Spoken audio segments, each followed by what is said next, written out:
Philippe Mérieux comienza su conferencia estableciendo una relación intrínseca y esencial entre educación y democracia. Tanto al pensarla como una forma de educación democrática, como al pensar su propósito de educar para la democracia. Para esto, presentará 3 exigencias pedagógicas vinculadas a nuestra responsabilidad de educar para la democracia, 3 imperativos de enseñanza pensados para este mismo propósito y 3 referencias respecto de las formas de la evaluación, especialmente pensando en la calidad educativa de la educación para la democracia. La primera exigencia es transmitir saberes emancipadores. La escuela transmite diversos tipos de saberes, pero no todos ellos son emancipadores. Los saberes emancipadores permiten a las personas inscribirse en la historia y proyectarse a un futuro, construir un conocimiento emancipador. Sin embargo, los saberes han perdido su sentido y significación.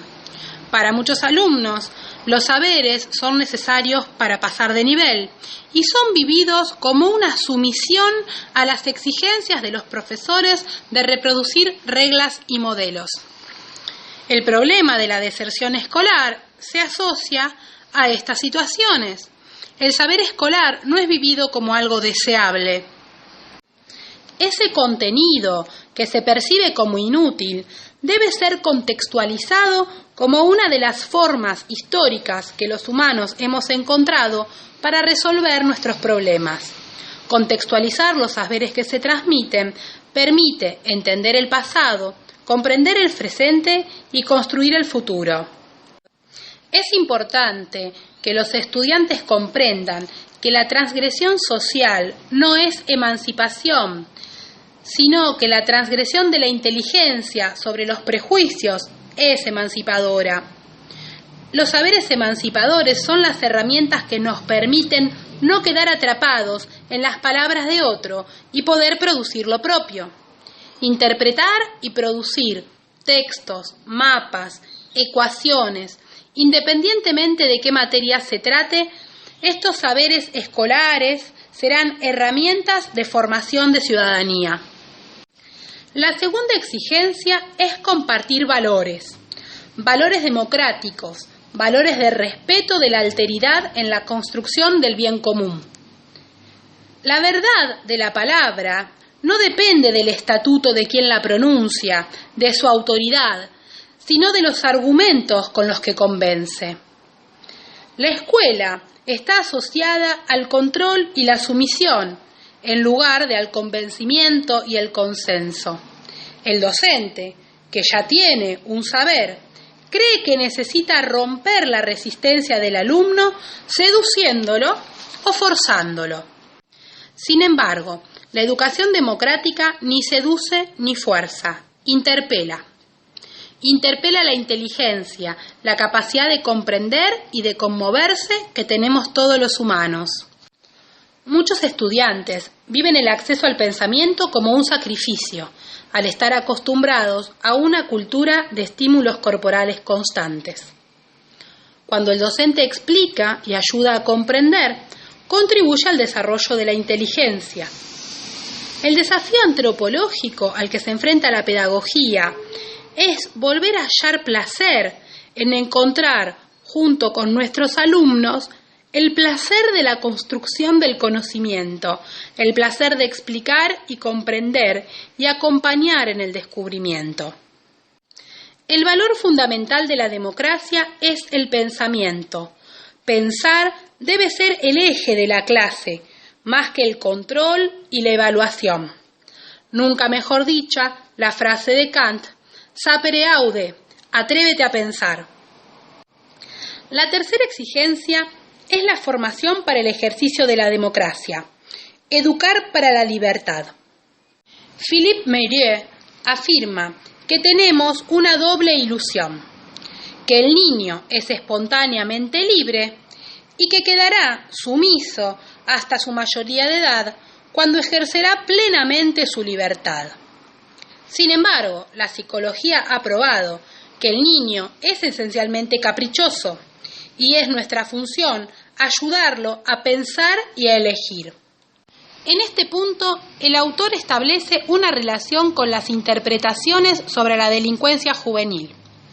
Por un lado, la cultura de la excusa suele pensar que el niño no tiene ningún tipo de responsabilidades en sus acciones, sino que es la respuesta a un determinismo de su entorno. En el otro extremo, la cultura de la culpabilización sostiene que el niño es plenamente responsable de sus actos.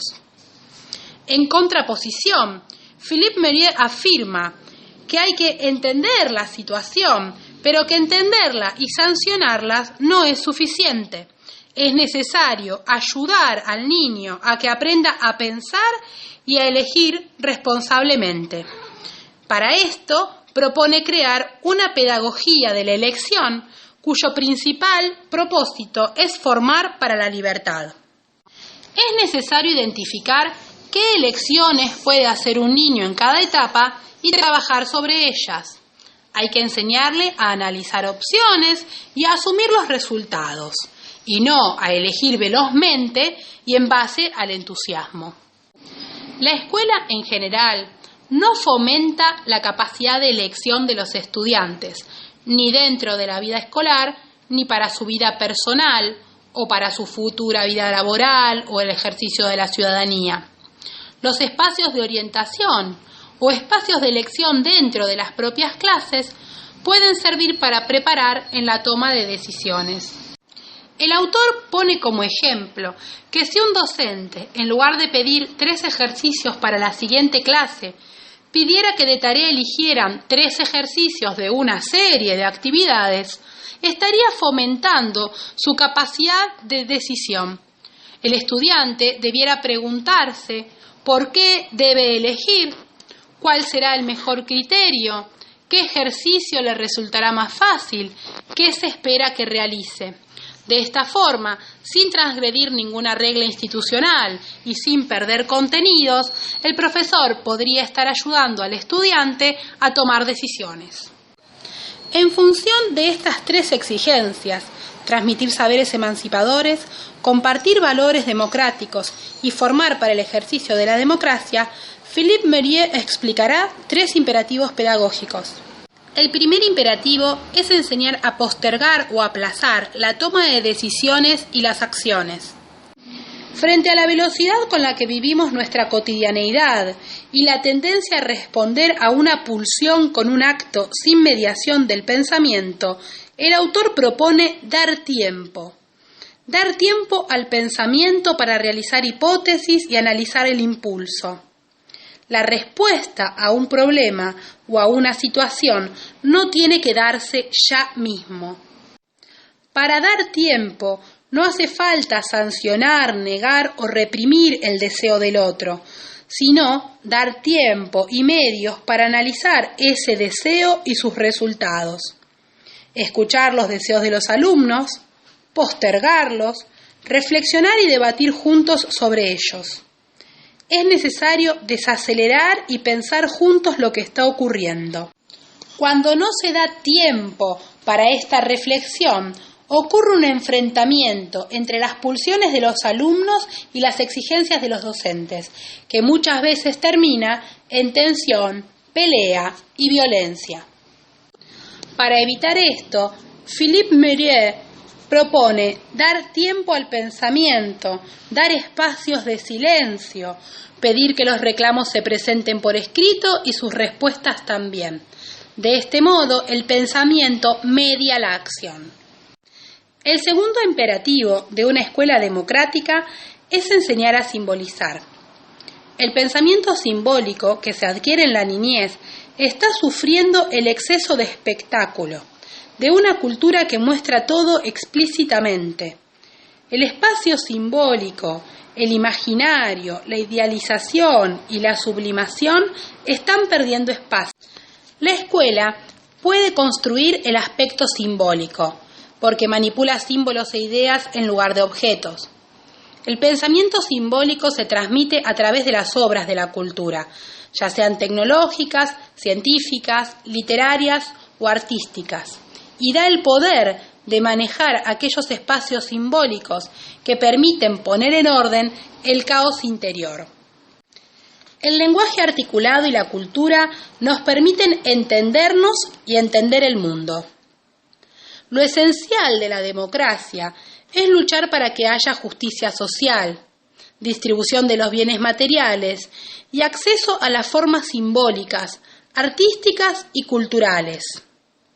Brindar espacios para la expresión y para poder poner nombre a lo que nos pasa y a lo que pasa en el mundo es brindar la capacidad de simbolizar el caos para que no se convierta en violencia.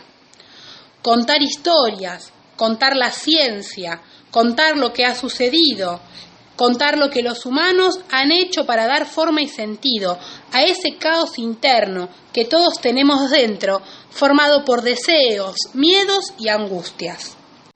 Aprender a simbolizar es otra forma de evitar la violencia. El tercer imperativo de la educación democrática es enseñar a cooperar. La democracia se forma con sujetos libres que deciden en conjunto sobre el bien común. Hay que construir el bien común porque no existe por sí mismo. Se construye enfrentando los intereses individuales y los del grupo y trascendiendo el propio momento hacia la posteridad y hacia el mundo. Cooperar implica un enriquecimiento recíproco al compartir lo que se tiene y lo que se sabe. Desde 1850, la escuela ha tomado la forma de grupos homogéneos que impiden la cooperación y dificultan la formación de la ciudadanía. Por el contrario, los espacios en los que se han verticalizado los grupos para actividades compartidas por sujetos de diferentes edades o actividades de monitoreo en que alumnos más grandes ayudan a los más pequeños, o espacios de construcción colectiva a través de herramientas tecnológicas, permiten compartir y construir juntos materiales y saberes. Philippe Mérieux llama a esto economía de la contribución, oponiéndolo a la economía del intercambio. En la economía de la contribución, todos aportan, cada uno con la herramienta que tiene para elaborar un trabajo colectivo en el que cada uno es en parte responsable. Si las exigencias pedagógicas son transmitir saberes emancipadores, compartir valores y formar para la democracia, y si los imperativos son enseñar a postergar, a simbolizar y a cooperar, debiéramos preguntarnos si la evaluación, tal y como la concebimos, responde a estas exigencias e imperativos. Philippe Mérieux termina su conferencia haciendo 3 reflexiones sobre la evaluación. En primer lugar, sobre la evaluación de los alumnos. Diferencia entre evaluar y calificar. Calificar siempre está asociado a clasificar y a pasar de nivel. En contraposición, propone buscar una evaluación que le permita al alumno progresar. Por ejemplo, con un sistema de preentregas, correcciones y reentregas, en el que el alumno interiorice que se le pide una cierta calidad en el trabajo. La forma tradicional de evaluación se asemeja a un intercambio mercantil, en el cual un alumno obtiene cierta nota en contraprestación con un trabajo que ha logrado realizar. Según el autor, este tipo de intercambios perpetúan el no hacer del alumno que no ha logrado un buen resultado y el no hacer de un docente que seguirá calificando a ese alumno con esas mismas notas. Según el autor, el alumno tiene derecho a que le exijamos la perfección para poder aprender y progresar, en lugar de que evaluemos y califiquemos múltiples producciones mediocres que pueden alcanzarle para aprobar, pero que no garantizan aprendizaje. Por ejemplo, es preferible que durante el año se realice y se construya paulatinamente 1 o 2 trabajos en lugar de 10 o 15 trabajos medianamente realizados. En segundo lugar, el autor se refiere a la evaluación de los sistemas educativos, específicamente a través de los test PISA. Este test, clasifica sistemas tan diversos que solo puede medir lo que es comparable y por lo tanto deja de lado toda la riqueza y multiplicidad de las currículas de cada país.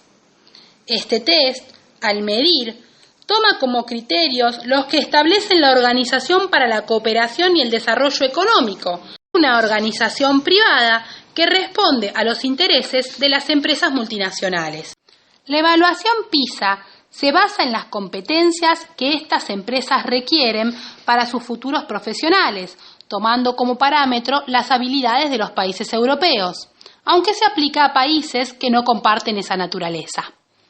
Sus resultados no son indicadores del éxito de una educación democrática, ya que no se preguntan, por ejemplo, si esos sistemas educativos fomentan la elección de delegados estudiantiles, cómo son las interacciones entre los miembros de la comunidad educativa, cómo procesan la información o qué son capaces de producir esos alumnos.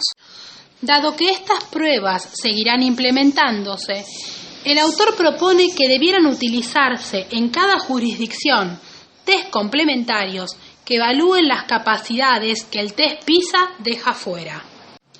En tercer lugar, el autor mencionará, un tanto generalizadamente, la evaluación de la gestión del sistema educativo, aclarando que hace referencia a su experiencia en Francia y que cualquier similitud con la gestión de otros países es pura coincidencia. Según el autor, a los responsables de la educación nacional y a los directivos les interesa que haya un docente en cada aula y que los padres estén contentos. De este modo, el sistema educativo está basado en la mejor gestión posible. Lo prioritario no son las finalidades del sistema educativo, sino las modalidades que se consideran estabilizadas. En un sistema democrático, las modalidades debieran responder a las finalidades y no al revés.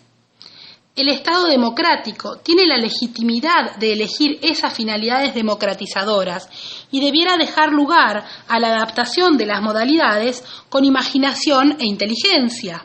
Sin embargo, ocurre lo contrario.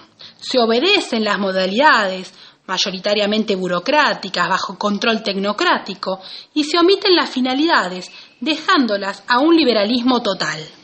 Las finalidades educativas deben ser claras. Debe haber un contrato educativo entre la nación y la escuela, con la suficiente confianza entre los actores para que inventen las modalidades pertinentes a sus fines. Por último, el autor afirma que la democracia nunca fue tan necesaria y tan difícil, y esto es porque es peligrosa para los intereses de los sistemas financieros, pero no hay que bajar los brazos.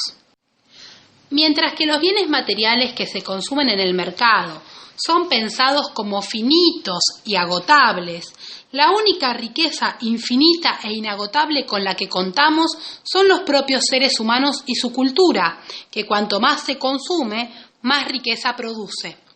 Es por esto que luchar por una educación democrática y para la democracia es una responsabilidad pedagógica.